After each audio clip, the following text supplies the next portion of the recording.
오늘 본문은 이스라엘의 왕으로 이제 세워질 사울에 대한 그 사울에 대한 모습에 대해서 묘사를 하고 있습니다.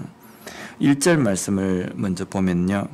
베냐민 지파의 기스라 이름하는 유력한 사람이 있으니 그는 아비엘의 아들이요 스롤의 손자요 베고라스의 증손이요 아비야의 현손이며 베냐민 사람이더라. 1절에 나와 있는 사울의 출신, 사울이 어떤 지파 사람인지에 대한 묘사 중에 베냐민 지파의 기스라 이름하는 시작하고 마지막에 보면 베냐민 사람이더라. 사울이 지금 베냐민 지파 사람이라는 것을 강조하고 있습니다. 여기 안에 나와 있는 내용은 베냐민 지파 중에 베냐민 사람이다. 베냐민 지파 사람 중에 순수 베냐민 사람이다. 사울은 완전한 베냐민 지파 사람이다 라는 의미입니다. 어쩌면 이 한 절 말씀에 앞으로 이스라엘의 왕이 될 사울은 베냐민 지파 사람으로서 하나님께서 야곱의 12아들의 그 축복의 내용 중에 예언되어 있는 유다 지파를 통해서 왕이 날 것이며 유다 지파를 통해서 그 왕족의 혈통을 통하여서 메시아 그리스도가 태어날 것이다. 탄생하게 될 것이다 라는 그 말씀을 어쩌면 다시 한번 상기시켜주는 말씀으로서 사울이 하나님께서 원하시는, 하나님께서 이스라엘 백성들을 위해서 세우신 왕이라기보다는 이스라엘 백성들이 요구해서 세워진 왕일 것임을 강조하는 내용으로 보입니다.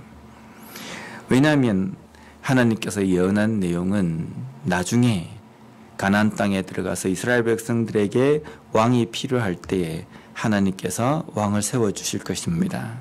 근데 그 왕이 세워질 때에는 반드시 유다 지파, 그 지파에서 왕이 세워질 것이라고 하나님께서 말씀하여 주셨음에도 불구하고 지금 사울이라는 이 사람이 왕으로 세워질 것인데 이 사람은 베냐민 지파 사람이다 라는 것을 강조하는 것은 하나님께서 세우신 왕이라기보다는 인간의 요청으로 인하여서 세워진 왕임을 강조하는 그 말씀이라는 겁니다. 또 그 사울에 대해서 표현할 때에 유력한 집안이다 라는 표현이 나옵니다. 이 유력한 집안이다 라는 이 뜻은 재산이 많다, 권력이 아주 있는 집안이다 라는 그 의미입니다. 지금 이스라엘의 왕이 될 앞으로의 그 사울이라는 사람은 그 집안이 어떤 사람이냐면 재산도 많고 권력도 있는 집안이다 라는 겁니다. 그리고 계속 이어져서 2절 말씀에 보면 기스에게 아들이 있으니 그의 이름은 사울이요 준수한 소년이라 이스라엘 자손 중에 그보다 더 준수한 자가 없고 키는 모든 백성보다 어깨 위만큼 더 컸더라. 준수한 소년이다. 준수하다. 잘생겼다. 외형적으로 볼 때 아주 뭔가 다른 사람들에게 딱 이렇게 눈에 띄는 그런 사람이다. 소년이다. 그리고 키는 모든 백성보다 어깨 위만큼 더 컸다. 잘생기고 키도 크고 누가 딱 봐도 뭐 이런 표현이 있지 않습니까? 어깨가 탁 벌어지고 눈도 부리부리하면서 딱 얼굴을 보면 기티가 나는. 그러니까 사람들이 볼 때 야, 저 정도 왕이면 확실하겠다. 어디를 데리고 가도 꿀리지는 않겠다. 다른 나라 왕들과 견주어서 전혀 손색이 없겠다. 근데 이 표현에 보면요. 우리가 구약 성경을 쭉 읽을 때 하나님께서 하나님의 일을 맡기시는 사람에 대해서 주로 어떤 말씀이 많이 나오면 그는 당대의 의인이다. 그는 하나님의 말씀과 함께 동행하는 사람이다. 이런 표현이 쓰여져 있습니다. 근데 지금 이스라엘의 한 나라에 하나님께서 하나님의 백성으로서 백성의 왕으로서 지도자로서 세울 그 사울에 대해서는 하나님의 말씀과 함께한다. 그는 당대의 의인이다. 뭐 하나님의 말씀에 순종하는 사람이다.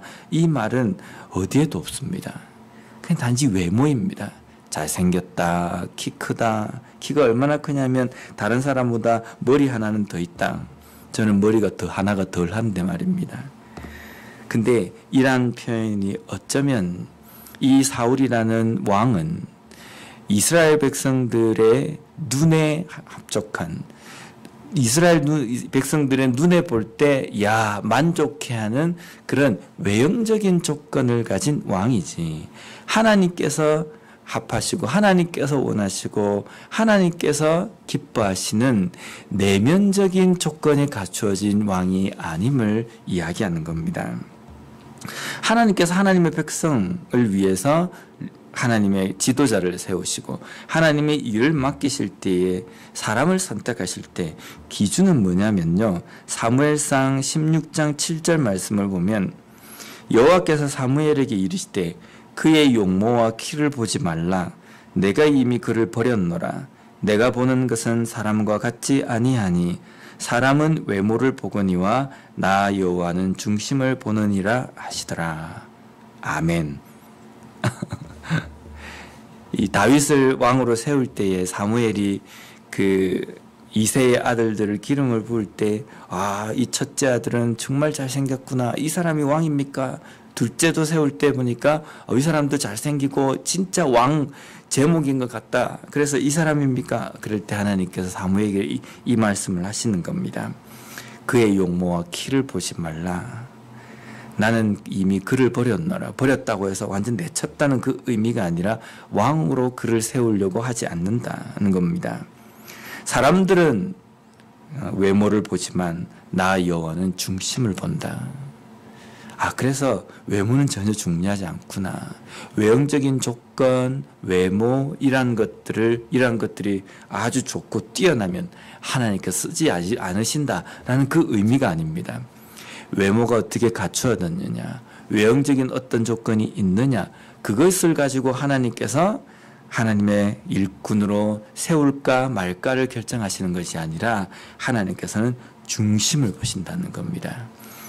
그 중심이 여호와께 맞춰져 있느냐, 하나님께 맞춰져 있느냐, 그것을 보고 하나님께서는 사람을 세우신다는 겁니다.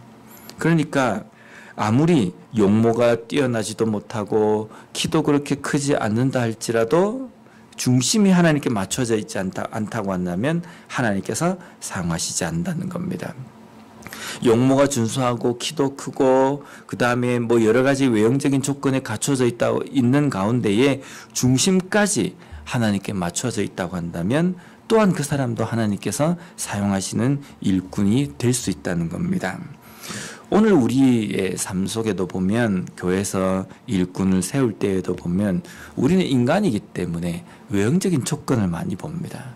뭘 전공했는가, 그가 어떤 경험이 있는가, 얼마나 그것을 봉사를 했는가, 우린 그걸 따지거든요. 근데 우리가 그것을 따지고 있을 때에 어떻게 보면 세상에서 따지는 그 조건과 똑같다는 겁니다.